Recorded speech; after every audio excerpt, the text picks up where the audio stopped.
Let me give you this warm good afternoon for our European friends. Let me give good morning to our friends from Northern America, from Canada, and let me thank you and say good night, maybe for our Chinese friends. It is a very international audience, this one today. If my information is correct, there will be more than 200 people connected and as an audience participating to this in this meeting. This webinar is called Global Dialogues on ESG, Markets, Politics, and the Path Forward. And why did we, as the Italian Network for Global Sustainable Finance, decide to organize this webinar? Because we are a member of the Financial Centers for Sustainability, which is the worldwide organization promoted under the auspices of the United Nations and which assembles a lot of domestic and international financial centers. There will be Stephen Nolan, who's connected from São Paulo, preparing the COP meeting in Belém, and thus we, as the Italian domestic financial centers for sustainable finance, have called a group of very prominent and important financial centers worldwide, like the Finance Center, like the Montreal Financial Center, like the Beijing Financial Center, and like the Luxembourg Finance Initiative. So there is a lot of stuff to deal with. Let me give the floor immediately to Stephen Nolan. Stephen Nolan is the managing director of this global network, which is the Financial Center for Sustainability. Stephen, the floor is yours, and take all your time you need to introduce your presence and the meeting today. Brilliant. Thank you very much, Gianfrancesco. I really appreciate you making time for me to participate today. And as you mentioned in your introduction, I'm here in São Paulo today in Brazil. There's a lot happening here in São Paulo as we build towards COP30 in Belém next week. And you also have sessions going in Rio as well.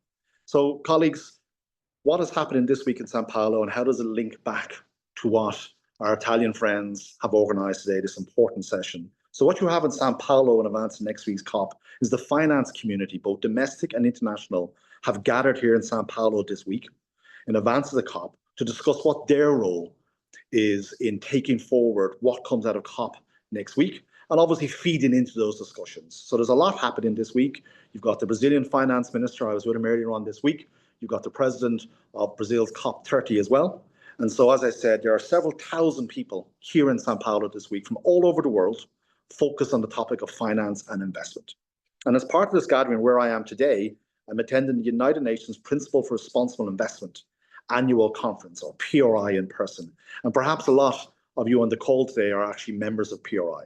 There's 1,200 people here over 3 days, 1,200 investors, asset owners, policymakers, and I'll come back to what PRI is doing shortly within my remarks. But for now, if we want to frame what is truly an international event today organized by our colleagues in Milan, but if we want to frame that, what's happening in COP next week, and what is your discussion, and how does it fit into the Brazilian presidency priorities for COP30? And there's 3 of those, if I can summarize them for a moment. One, under the Brazilian COP30 presidency, their priorities include reinforced multilateralism and the climate change regime under the UNFCCC, who organize the COPs. 2, connect the climate regime to people and the real economy.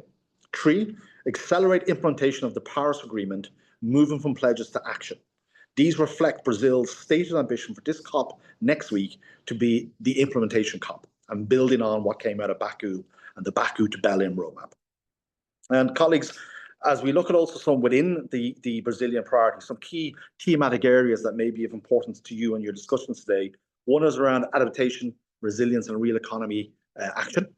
Another is how do we emphasize on linking climate action to infrastructure, cities, water, waste, bioeconomy, tech, and innovation, and the funding that was required to shift these investments on. And then obviously within that, climate finance and governance, including the mobilizing of funds. So again, back to Sao Paulo this week, colleagues, you've got several thousand people roaming around who are here either from the domestic or international finance community and looking at the priorities that the Brazilian COP30 presidency has set, such as adaptation finance or finance resilience, and asking what is their role within that, but also demonstrating what they're already doing in terms of investment. And so bringing it back to Principles Responsible Investing, where I am, colleagues, and the 1,200 people that are here outside where I am right now.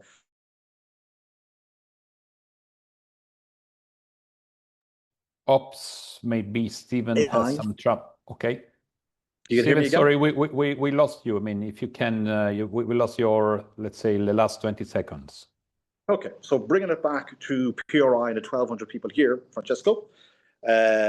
What the topics include range from policy frameworks, social and nature finance, how sustainable finance can support the energy transition, and in particular, Francesco and colleagues, next week's COP are all around nationally determined contributions. And we may have seen in Europe a debate in the last 24 hours as the EU signed off on their NDC. Obviously, China has got their NDC. The Canadians have got their NDC. So really, Francesco, a lot of the discussions this week on how do we finance those NDCs going forward. So in terms of next week being an implementation COP and linking it back to the event that you're organizing today, Francesco, I just wanted to give you a sense of the energy and the buzz and the vibe that's going on here in Sao Paulo. Unfortunately, again, we are losing Stephen. Of course, I'm sure he will shortly be able to connect again. In the meanwhile, I mean, I think that it's what we're waiting for. Okay, Stephen, I'm going to wrap up now, colleagues. This is the second time this happened. But what I want to say, Francesco, and if it happens again, just drop me off.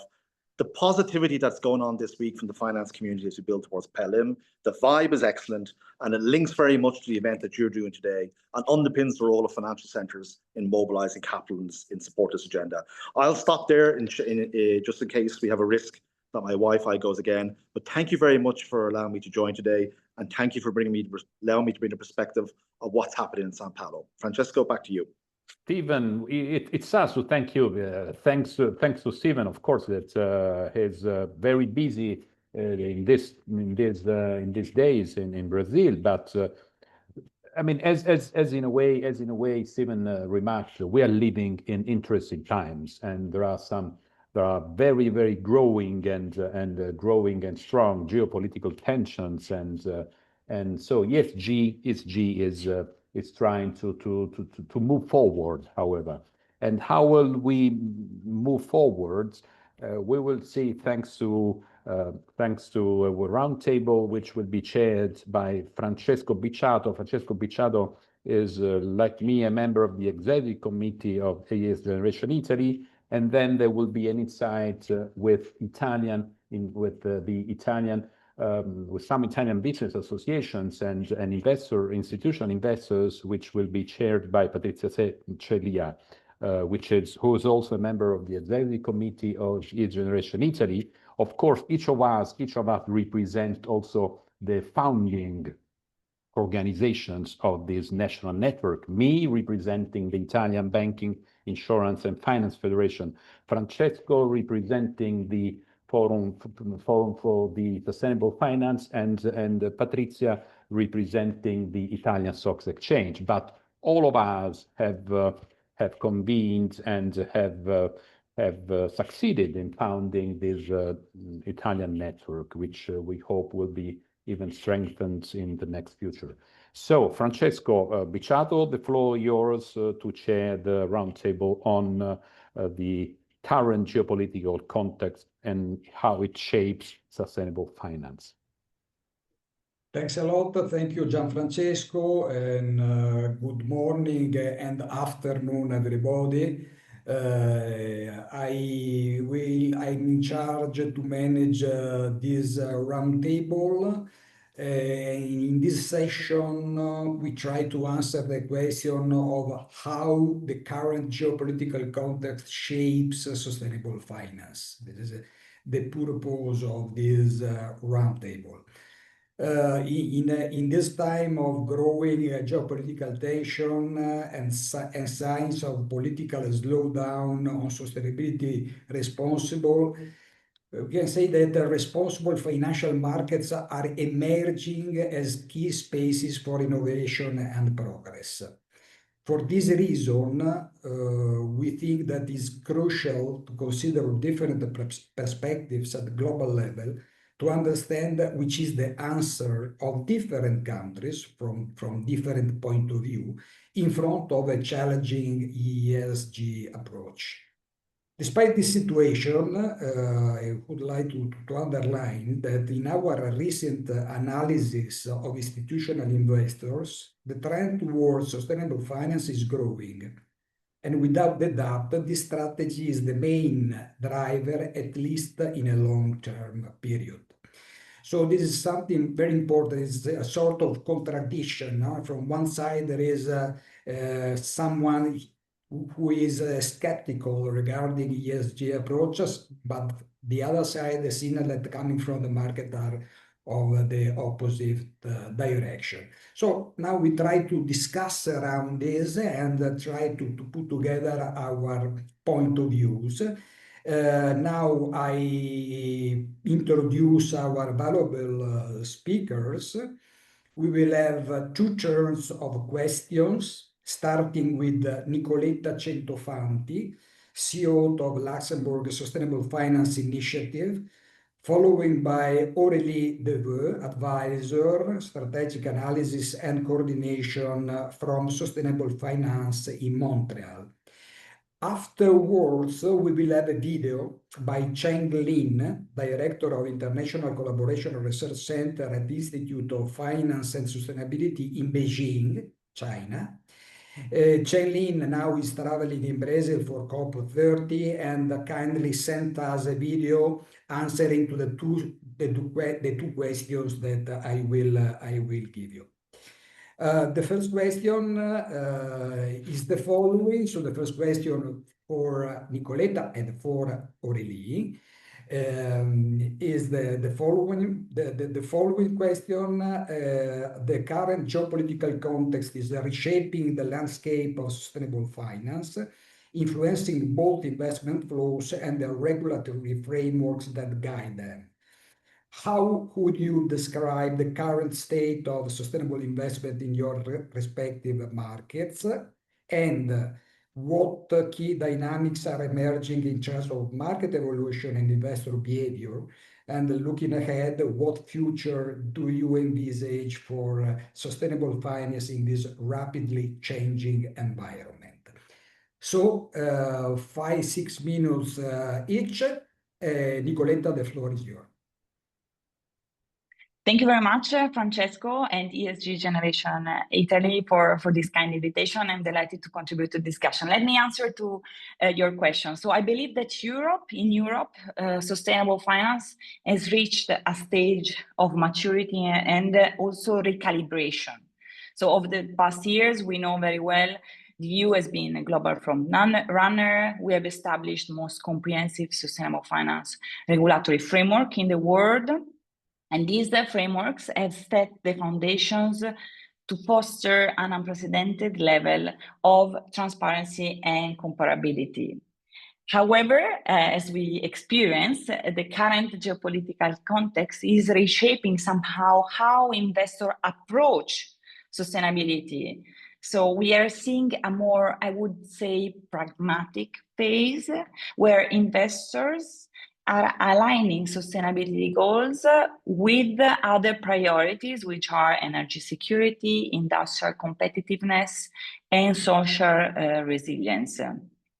I think that despite global uncertainty, Europe's sustainable finance market remains, so far, this is what we notice, with what we observe, and it's very much aligned to what you mentioned in regards to institutional investors. It remains resilient and credible. So I will quote other numbers that speak for themselves. There was recently published a report from Morgan Stanley in data at the end of June 2025.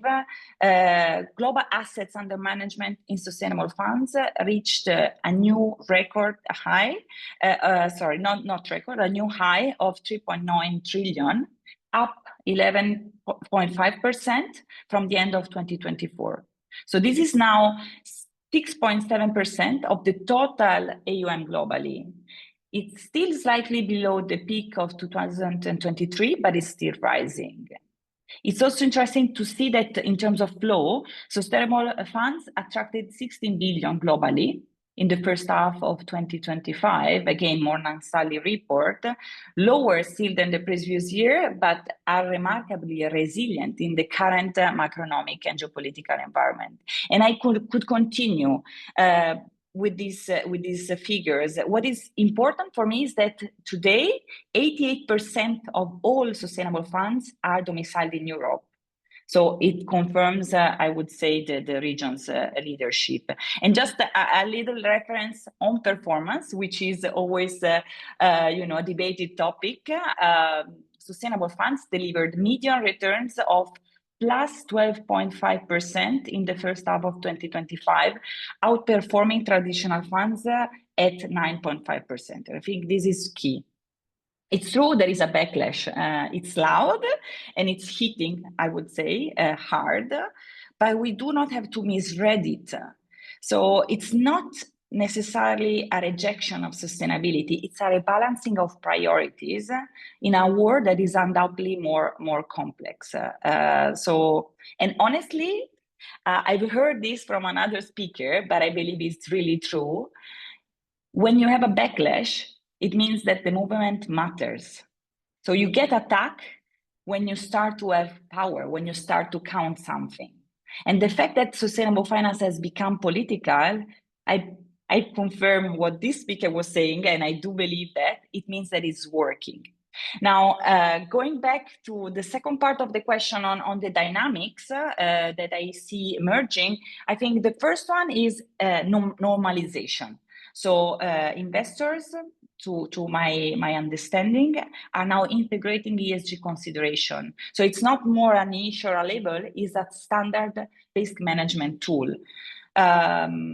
Second, let's say dynamic is from exclusion through transition. So investors are increasingly focused on transition finance, and they're trying to fund the decarbonization of hard to abate sectors, not just trying to finance the already sustainable ones. A third trend is impact and data quality. So with hopefully regulatory clarity improving, we have to focus more and more on measurable real world outcomes, as also Stephen mentioned in the introduction, and this is also will be key at this year COP. And last, which is always, I would say, a last point, which I believe is sometimes overlooked, is with regards to retail investments. So retail investors. We recently published a report stemming from the work of our working group on retail innovation and products. And participation from individual savers is increasing, especially among the younger generation, but there are many barriers still present. So I say that the future of sustainable finance has to be about integration, innovation, impact, and accessibility. So sustainability doesn't have just to be an overlay, but the foundation of how we define financial performance and resilience. Thank you, Nicoletta. Okay, we had a European perspectives, and your point of view, I totally agree. But this is something that could emerge during the other speeches. We will see the different perspective, and a different perspective comes from Canada. So Aurélie, the question is the same for you. So which are the current state of sustainable investment in your country, and which are the key dynamics are emerging? So the floor is yours, please. Thank you. Thank you for your question, and thank you for inviting Finance Montréal to contribute to this webinar. So to answer your question, there indeed is currently a very high level of uncertainty. But even in the face of this situation, actors do remain focused on sustainability. This shows through a turn away from sustainability as a communication point and towards sustainability as a key element within strategic planning instead. What this means concretely is that the vocabulary used and the level of public commitment have changed, but the practices put in place internally are not being reversed. It has very often been said in my team that our goal is actually for sustainable finance to not be talked about anymore, as it would mean it has been fully integrated into standard practices. The shift we are currently seeing seems to, in fact, go in that way. As highlighted by Melani's latest report on Canadian investors' perspectives, we are currently observing a pause rather than a step back. And this downtime, investors are not spending it waiting. They are using it to prepare for what is to come, namely eventual regulations. Another transition that we are observing is one from prevention to adaptation. The immediacy of sustainability-related risks is increasingly considered because it is increasingly experienced firsthand. Climate change and transition risks are actually the main ESG preoccupation among Canadian investors at the moment. Today, integrating sustainability into investment evaluation is not exclusively driven by ethics. It is also more widely recognized as a necessary part of complete risk management. At the same time, there is a realization that sustainability in and of itself is not only a need, something that we must do to prevent the worst case scenario, it can also be a source of economic strength. Just yesterday, Canada's federal government has announced its new budget, and it includes a climate competitiveness strategy. Canada is among some of the top producers of certain critical minerals, and we have recognized resources and expertise in terms of sustainable finance and clean energy production. The message that our government is sending by basing this strategy on some of Canada's already established strengths is that a sustainable perspective does not have to be restrictive. It can instead contribute to economic growth. And with this new budget, we have also had the confirmation that now is indeed the time to prepare, as the project for a Canadian sustainable finance taxonomy is in fact moving forward, and with it, several frameworks, namely on sustainable bonds and climate disclosure alignment. Thanks a lot, really. Very interesting.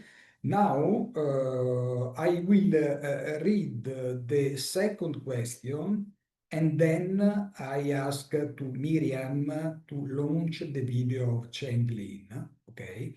So the question is, beyond individual efforts, many argue that collaboration and knowledge sharing are essential to accelerate the progress in sustainable finance.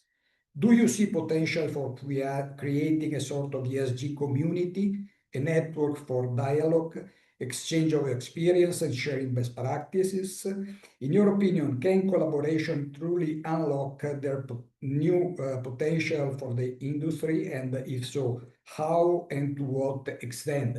The meaning of this question is that okay, there are differences, but we are living in the interdependent world. So the collaboration, cooperation is absolutely essential.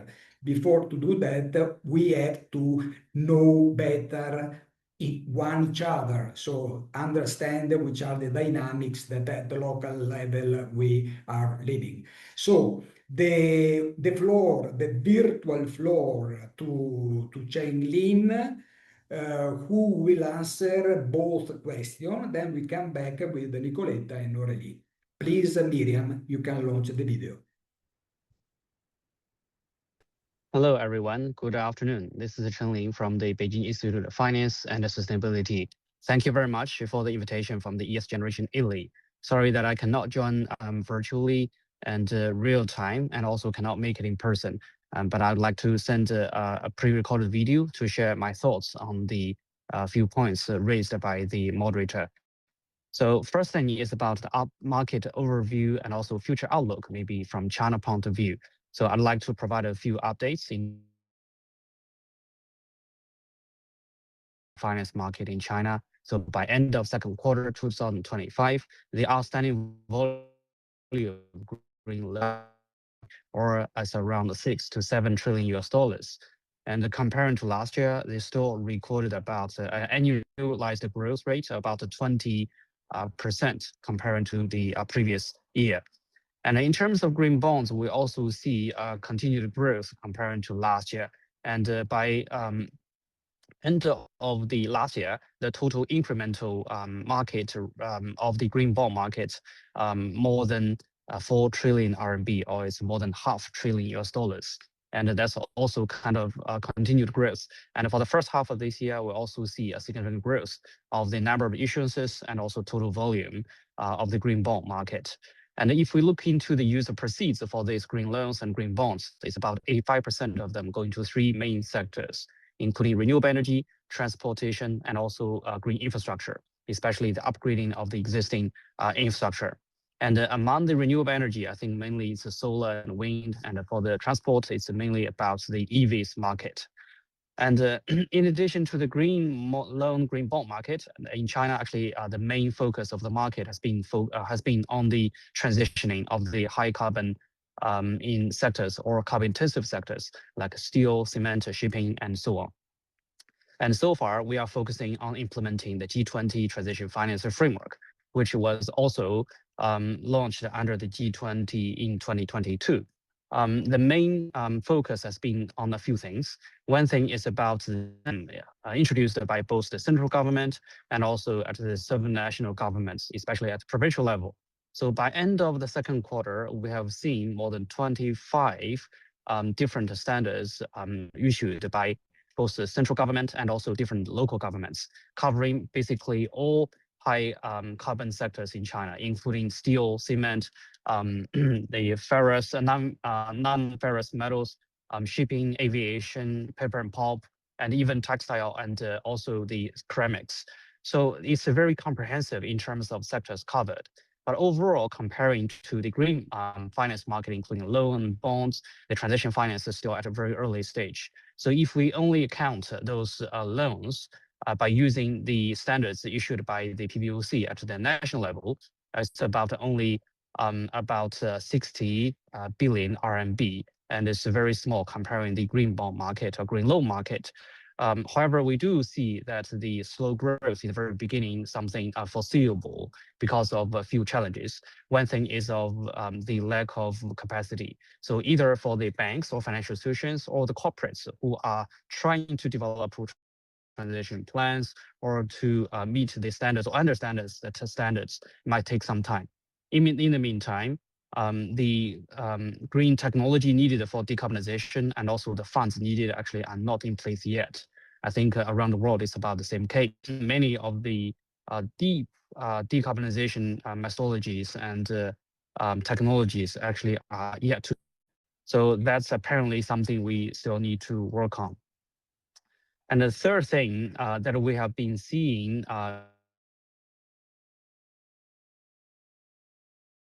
finance has been leading the work in developing and also putting into implementation of the international sustainability standards into China's situation. So we have developed a China version of the SSB called Enterprise Sustainability Disclosure Standards. And the S1, which is general requirements, has been finalized end of last year.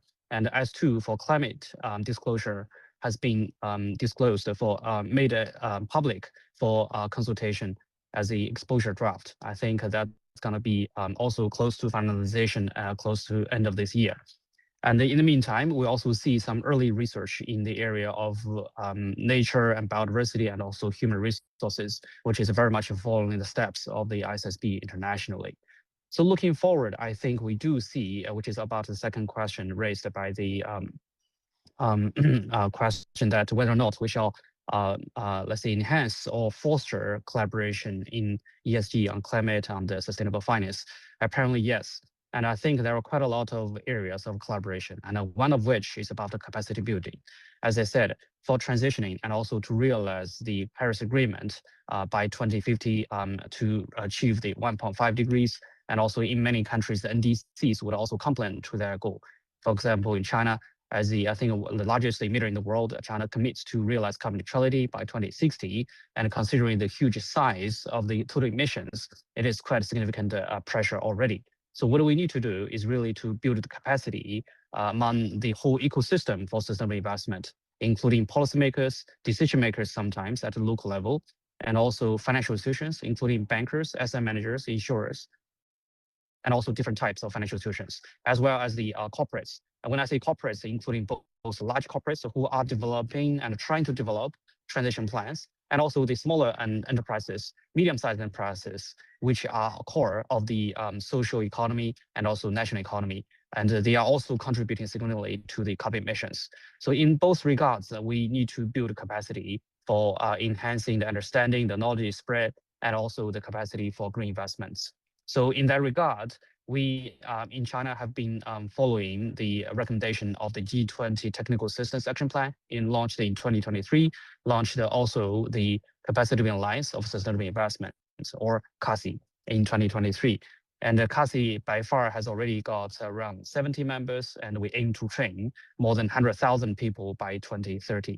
And to do so, we have also rolled out different programs, including sustainability forums, CASI Academy, which is an online learning platform, which already covers more than 45 hours of online learning by using AI technology. We also have seminars and also technical assistance. So we would very much look forward to enhance our collaboration with the ES Generation Italy and many other colleagues joining the event today. And they're very much looking forward to a further discussion with all of you.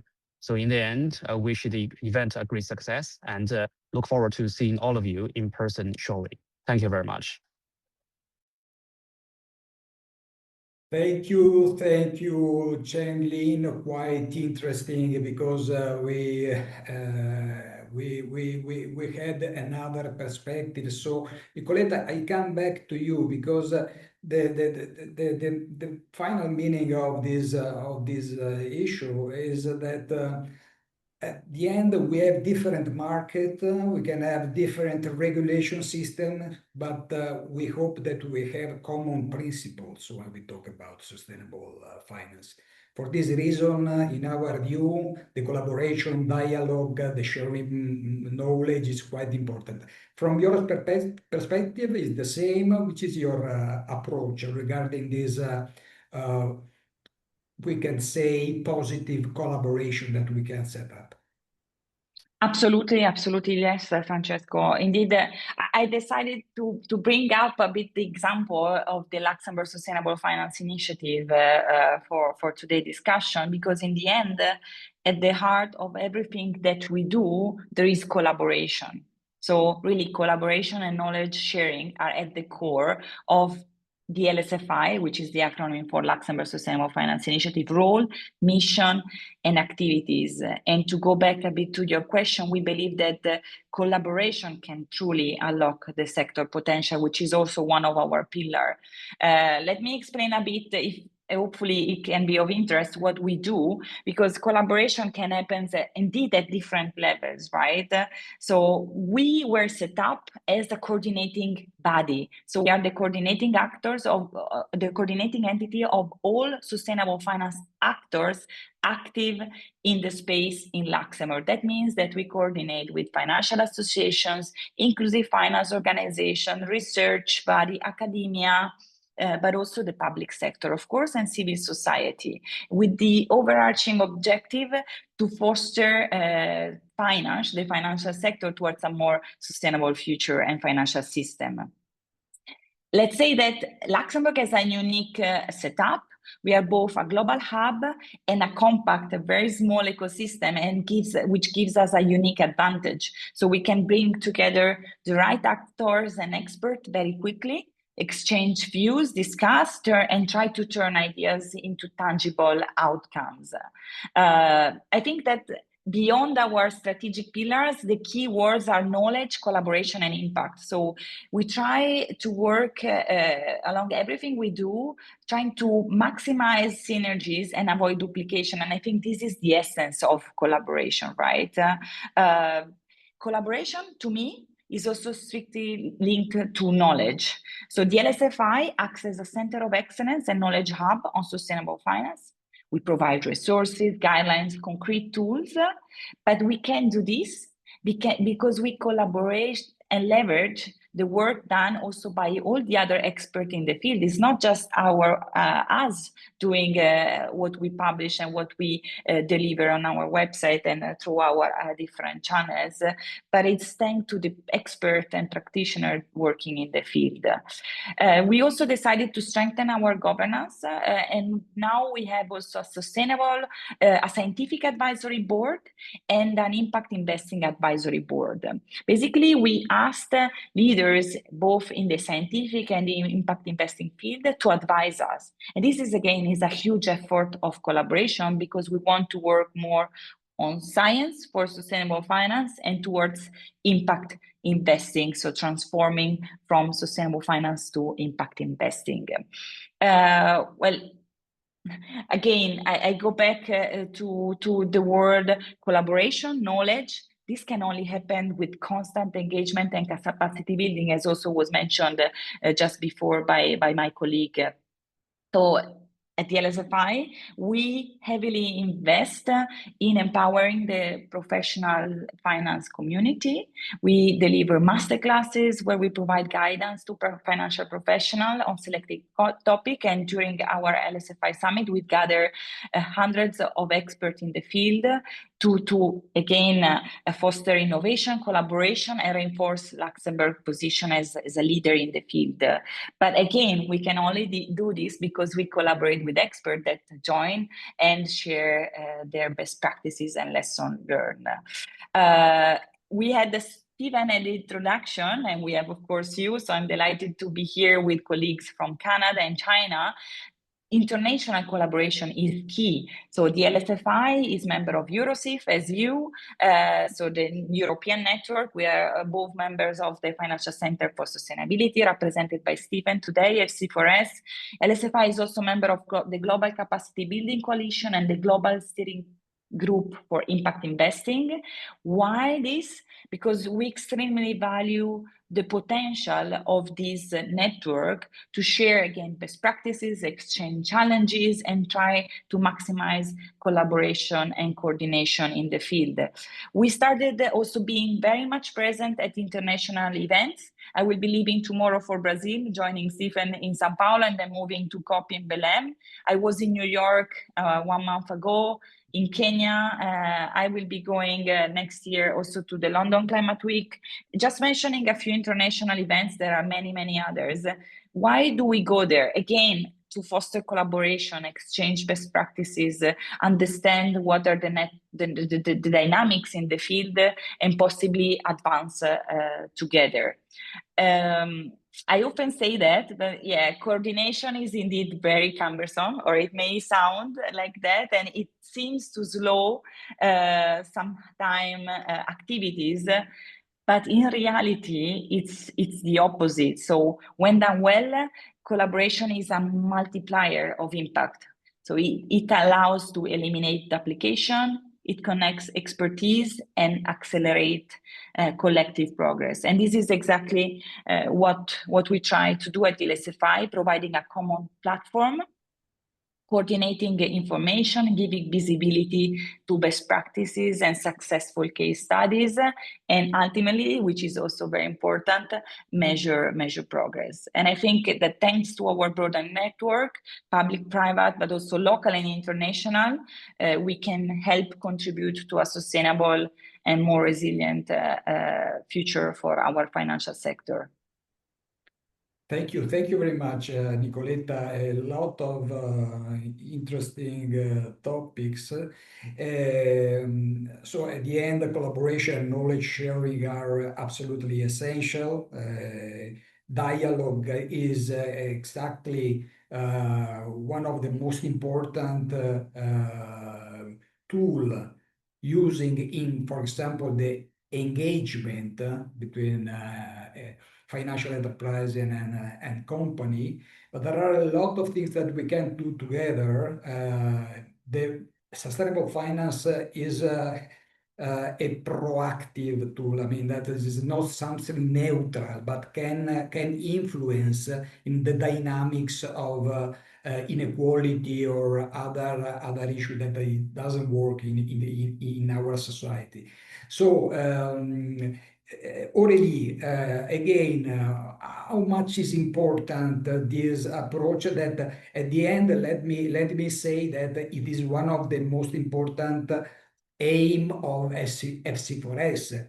So I think it's something to create something real, concrete, material, what we think in our document, write in our document of FC4S. Please, Aurélie. Thank you. In finance, the input to the decision-making process is, we know it, it's numerical, it's economic. But making decisions today requires an understanding that definitely goes beyond the traditional training and expertise. Nature scientists need to be involved, and institutions are realizing it. If we look at the decision-making teams within financial institutions in Quebec and in Canada, we see an increasing number of professionals with a nature and science background. However, there is always the same classic challenge when trying to establish collaboration between fields. It is that we do not speak the same language. But sustainable finance really is the ideal meeting point to develop a common language and learn how to work together better. As I mentioned previously, sustainability is increasingly integrated into risk analysis, but evaluating nature-related risks does require a nature-related expertise. This is where collaboration makes a significant difference for sustainability, finance, and the gap we are bridging between.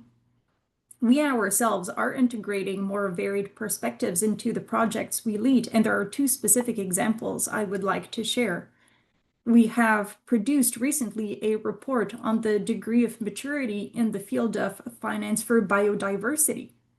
And to produce this report, we have banked on the strong biodiversity expertise here in Quebec, and we have partnered with the CRAB, which is a Center for Applied Research on Biodiversity and Ecosystems, as well as Atelier pour la Biodiversité, which is an organization specialized in offering training to understand and preserve the value brought to enterprises by biodiversity. Similarly, we have invited several civil society organizations to weigh in on the development of a sustainable finance roadmap for our provincial government. Their insights have significantly reduced blind spots, and they have shaped the entire process in a way that is quite unique when it comes to sustainable finance roadmaps. Through these projects, we have seen firsthand how much further collaboration between fields can take us. And we have also seen how keen experts from complementary backgrounds are to learn to work together. As Nicoletta has beautifully explained, one of the main goals of collaboration is to avoid duplicating work and to optimize synergies. In a time where we still have so much yet to do, it is quite encouraging to see that some of the questions we are asking ourselves have been answered or almost by other actors, by other experts. And getting to actually talk together really does boost the work that we do. Thank you, really. A lot of food for thought. And so thank you very much to Nicoletta Centofanti, Aurélie Deveux, Cheng Lin. for this excellent roundtable. And right now I will give the floor to my colleague Patrizia Celia that follow with the insights from Italia institutional investors. Thank you, The floor is yours. Thank you, Francesco, and good afternoon, everyone. Good afternoon, good morning, or good evening, depending from where you are. The idea is to continue this conversation, providing you a feedback from Italy. And for doing this, we have decided not to be ES Generation Italy to summarize, but to invite three important financial stakeholders: insurances, pension funds, and banks. I kindly invite to join me on stage Alessandra Diotallevi, Head of Sustainability Services at ANIA, the Italian Association for Insurance Companies, Andrea Mariani, Secretary Assofondi Pensione, the Italian Association of Pension Funds, and Angela Tanno, Risk Monitoring Regulation Senior Manager for ABI, the Italian Banking Association. Good afternoon, everyone, and thanks for being with us this afternoon. We've seen now how geopolitics is affecting financial markets worldwide and also trends in sustainability and sustainable finance. On the other side, we continue to see a strong effort from European and from Italian issuers, intermediaries, but also investors. And just to give you a couple of numbers, if we look at the Euronext market, I represent ES Generation Italy, but also Euronext, and in particular the Italian market, Borsa Italiana. If we look at the debt market, we can count more than 3,000 ESG bonds, mainly listed in Dublin, Paris, and Milan. And in Italy, we saw in 2025 the first green bond under the European standards, but also the first blue bond under the IFC framework and the ICMA principles. So we continue to see a strong commitment from Italian issuers and from all the Italian financial stakeholders. Now my question for you, and this is a question for all of you, is if you want to continue and to maintain a clear commitment on sustainability, how do you address this political disorder, this geopolitical disorder, and essentially how you are assessing all the consequences that we see in your activity? I will start from insurance companies, so from Alessandra Diotallevi. Thank you, Patrizia, and thank you especially to ES Generation Italy for having me here, but first of all for organizing this very interesting dialogue and exchange of views. So I will try to focus on the insurance perspective, and so I will try to focus especially on the insurance product side, but I have to remind, I think maybe it's not needed, but I want to remind also to myself the key role that insurers play in the sustainable transformation of the economy, both as major institutional investors, and we have investments amounting to more than 1,000 billion euro, and also as providers of risk coverage and insurance products, and this I will focus more in my brief intervention. What we can see is that sustainability is widely integrated in the governance of all insurance companies, both from strategic plan to remuneration policies, and both on sound environmental side and on the social side. The social side especially is really central for the insurance business. Then we have, of course, the two pillars that I was mentioning, investment and underwriting. And here we have the integration, the ESG criteria are fully integrated in both policies, so in investment policies and in underwriting policies. There are many different approaches used, from exclusion to engagement and others, and we once again there is an offering of many sustainable products, both on the E side and the S side, so both environmental and social. This integration is growing fast, grows very fast in the recent year, but dates way back. Just as an example, I would like to mentioned the United Nations Principle for Sustainable Insurance, PSI. They were born in 2012, so it's quite a way back. These PSI, just to mention an example, are subscribed by the major Italian insurance company, and also ANIA, so the Italian Insurance Association, has joined the PSI principles as a supporting institution, because we want to enforce give an additional public disclaimer to everyone of the committed towards sustainability of the Italian insurance sector and also of the association. So coming to your question, we do not see and we do not envisage any change in this attitude towards sustainability in the insurance sector, even if the geopolitical attitude is changing. On the contrary, we see a growing attention of insurers on ESG factors, which is increasing, especially because in light of some mega trends that we are and emerging risks that we are facing, both at the environmental and social level. And in this framework, the capacity of insurers in managing risks and in offering adequate coverage, so I will concentrate myself, as I said, on the underwriting part. This capacity of managing risk and offering coverage is even more essential than in the recent past. So it's growing the attention of the insurance company and the need for this product. So I am referring, just to make some concrete example, on the environmental side, I am thinking of mainly of natural catastrophes, which are recently growing. And on the social side, just to mention one, the effects of longevity and for example, the growing need for long-term care. These are two mega trends that are growing phenomenon, not only in Italy, but also in Europe and worldwide. And so it is essential to try to find innovative solutions that need to comprise forms of public-private partnership and appropriate risk-sharing mechanism to be really effective. And I want to make an example of a concrete solution on the Italian market. There is this recent NatCat insurance scheme that was approved in 2024 budget law and is entering into force progressively in 2025, is almost there. This scheme introduces an obligation for all businesses to stipulate a NatCat coverage, so for commercial building, and the coverage is for flood, landslide, and earthquake. And there is a parallel obligation to contract for insurance companies. And this scheme provides a public-private risk-sharing mechanism, the thing that I was referring just now.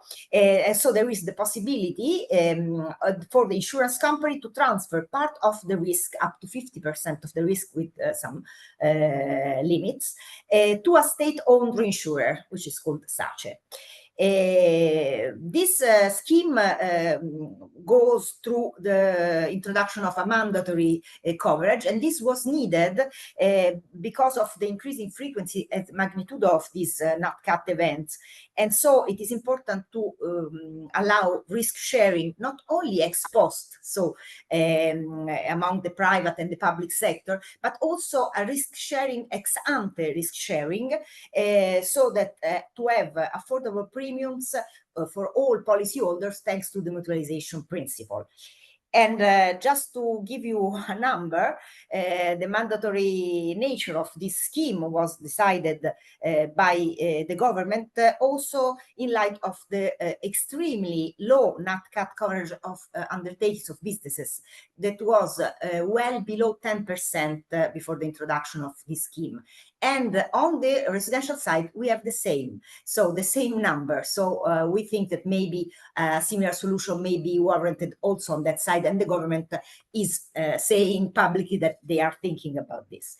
Then what we can do, just to close, to maintain the momentum and to keep the focus that the insurance sector is continue having on ESG. We think that ESG is really a competitive factor for the insurance sector, and it will remain so. And in this way, it has this competitiveness has to be preserved. And this I would like to mention Mario Draghi report on the future of European competitiveness that highlighted some the importance of course, fostering and preserving the competitiveness of EU undertakings. And it mentioned as an example the European Sustainable Finance legislation to be streamlined and simplified in order to preserve this competitiveness.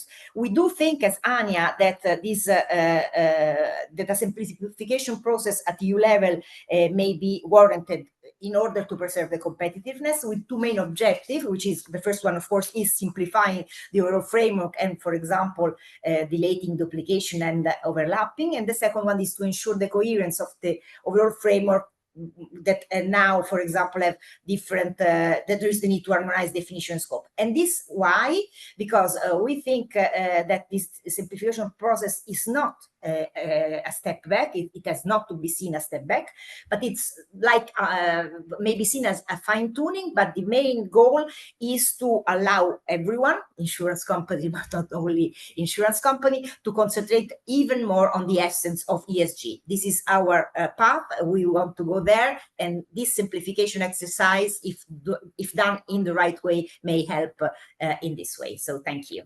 Thank you very much, Alessandra. So simplification to enable a better focus on materiality. And on the other side, I would like to come back on one point, the risk sharing mechanism, because I think that it is providing a concrete example also from Italy on what Aurélie Devaux from Finance Montréal has provided in the previous call. So this switch from prevention to adaptation that we are also seeing here in Italy. So thank you very much for your contribution, because we are also providing a concrete example also to what the other panelists in the previous roundtable touched.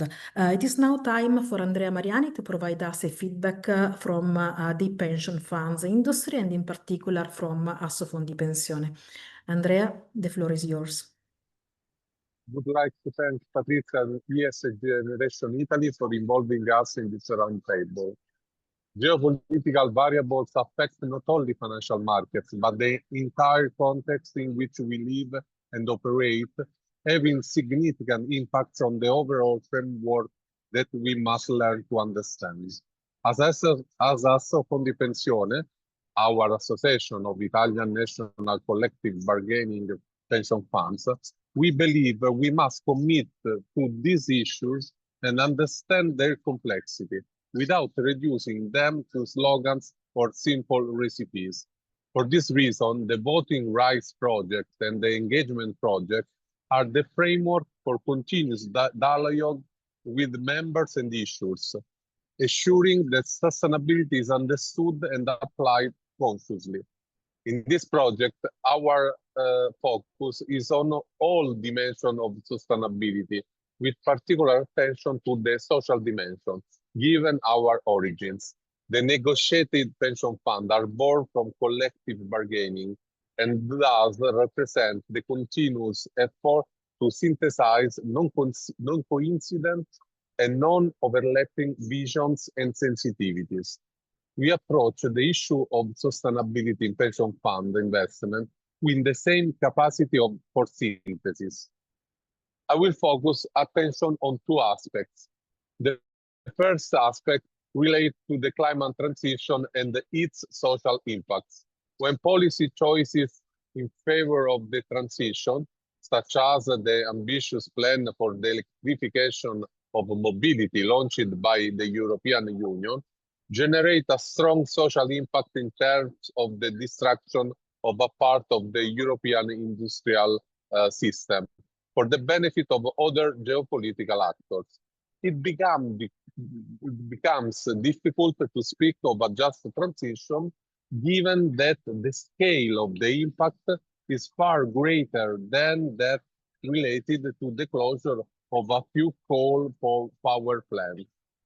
The second aspect under discussion, especially in Europe, is the theme of financing the arms industry, or using the recently adopted new terms, the defense security industry. Those who have guaranteed our defense security since the end of the Second World War have been the United States, as is evident from the numerous military bases on our territory and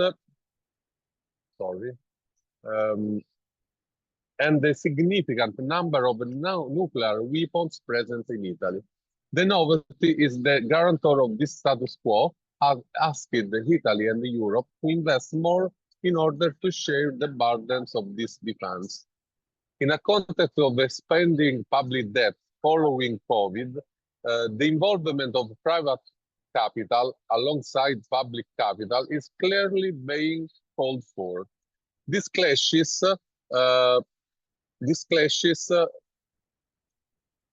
with sustainable finance, which in the most widespread interpretation holds this sector cannot be considered sustainable.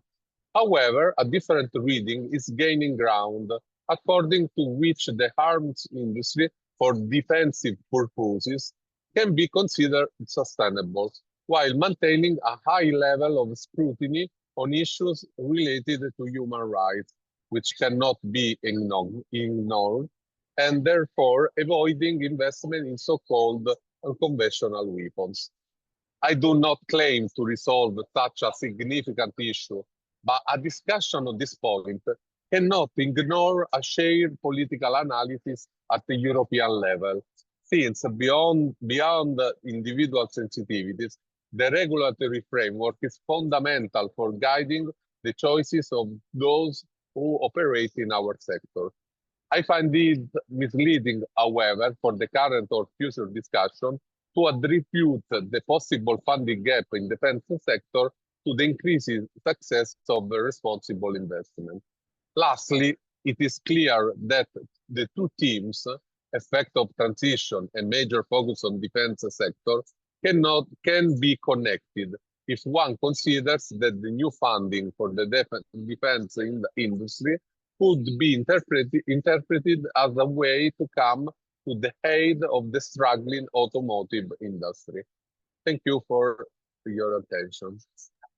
Thank you, Andrea. Let me summarize a couple of points. So dialogue and engagement as the tool for your dialogue with issuers. So is engagement in order to improve the ESG journey for both issuers and investors.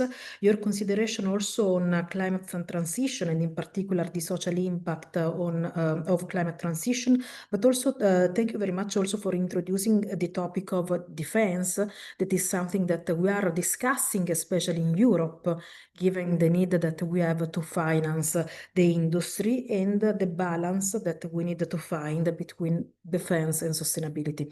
So thank you very much. And now it's the time for Angela Tanno, representing the Italian Banking Association. Hi, everyone. Thank you. Thank you for the invitation and the opportunity to bring the bank's point of view. We already known and not insignificant critical issues in moving towards sustainability, data gap, just to name one.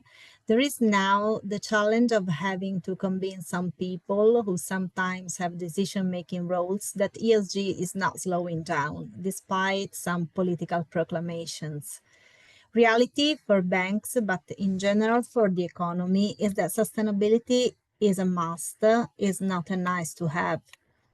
Banks are committed to sustainable development and are aware of their responsibilities in engaging with customers to promote and accelerate the sustainable practices. But banks are not ultimately the owners of the projects they are financing. For an orderly transition, the financial sector will have to align with the pace of its clients and the geographies in which they operate. Banks cannot be expected to force the transition on their clients. Investments in sustainability, climate change mitigation, or adaptation measures must make economic sense to those who undertake them. In Europe, we have a very comprehensive regulatory framework to promote sustainable finance. There is now a proposal for regulatory simplification, the Omnibus Directive, that has already mentioned, I think, that arrives shortly after the regulation itself has been examined and which does not harmonize the role of all the parties involved and therefore increases the complexity. So in principle, simplifications and burden reduction for businesses are of course welcome. However, it must be ensured that the simplification process affects not only enterprises, but also banks, with respect to their regulatory and supervisory obligations as data users. So to put it simply, to meet regulatory obligations, banks need information from their corporate clients. With the Omnibus proposal, the scope of companies subject to reporting obligations will be greatly limited. This is in contrast to the regulatory framework for banks that instead remains unchanged. This lack of information carries the risk of making the application of banking regulations very, very difficult, if not impossible. So achieving sustainability requires strong political leadership and systemic collaboration among all stakeholders, as we already heard. In this respect, I would like to share with you some input to policymakers, to stakeholders involved, that at European level, the banking sector has identified to facilitate the effectiveness of the transition. Just to name a few, as already mentioned, the importance to simplify the regulatory framework while ensuring internal consistency and external harmonization. A second input is to foster innovative clean technologies and business models, providing targeted incentives, de-risking and blended finance solutions, and industrial policies that support sustainable development and innovation, not only in the startup, but also in the scale-up phase. Also, awareness raising and training are fundamental. SMEs require capacity building through targeted programs, technical assistance, and educational materials that help identify and plan sustainable investment. Sustainability must be understood not merely as a regulatory requirement, but as a strategic driver of competitiveness and access to finance. And last but not least, it's essential to provide tools to facilitate data sharing, providing access to data already available to national authorities, methodological tools to support implementation and alignment, and sharing best practices. So banks, we think, can effectively contribute to sustainability goals while maintaining competitiveness and financial stability. But they need, as all the financial institutions, and I would say all economic players, a context where institutions provide a real and harmonized process of simplification, and where systemic collaboration from all the stakeholders is encouraged. So I hope I stayed on time, and I thank you all for listening. Thank you very much, Angela. I really thank you for your comment on the economic sense of ESG investing that is at the basis of every consideration of all the actors of financial markets, investors, corporates, and also, of course, intermediaries and banks. The data gaps that we can face given the different regulation for corporates and on the other side for banks, also in terms of risk mitigation and supervisory.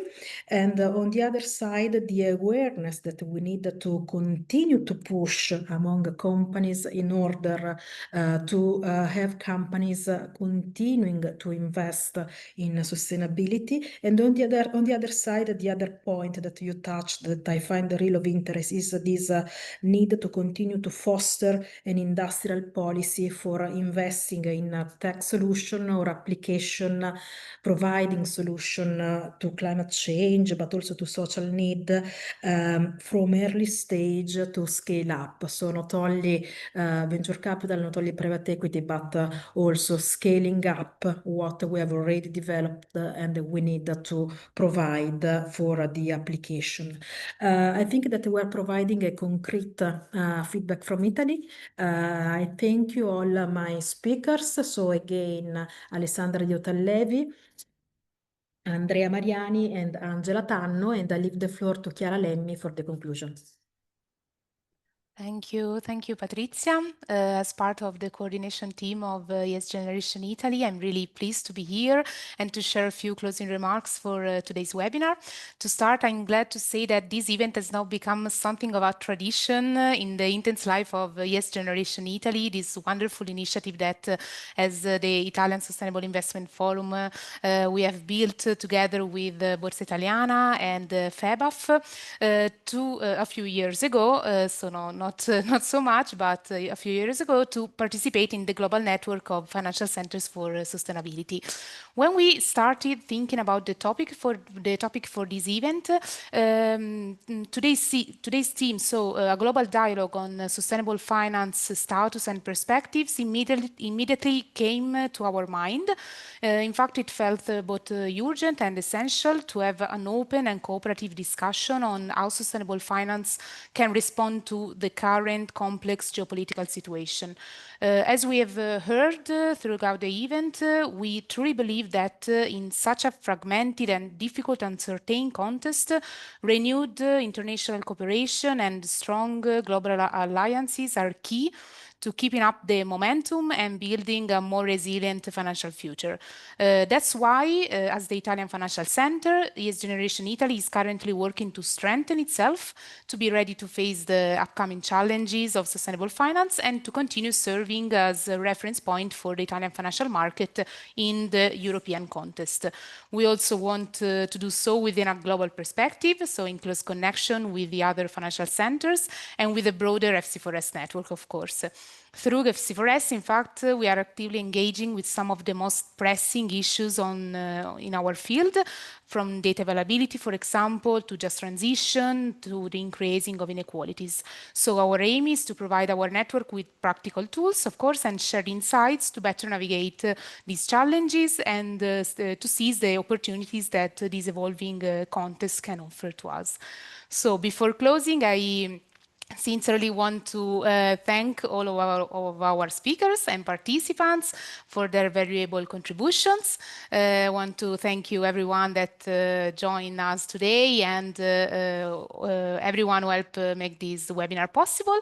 We look forward to continuing this conversation together in the next months, and so have a nice day to all and see you at the next event.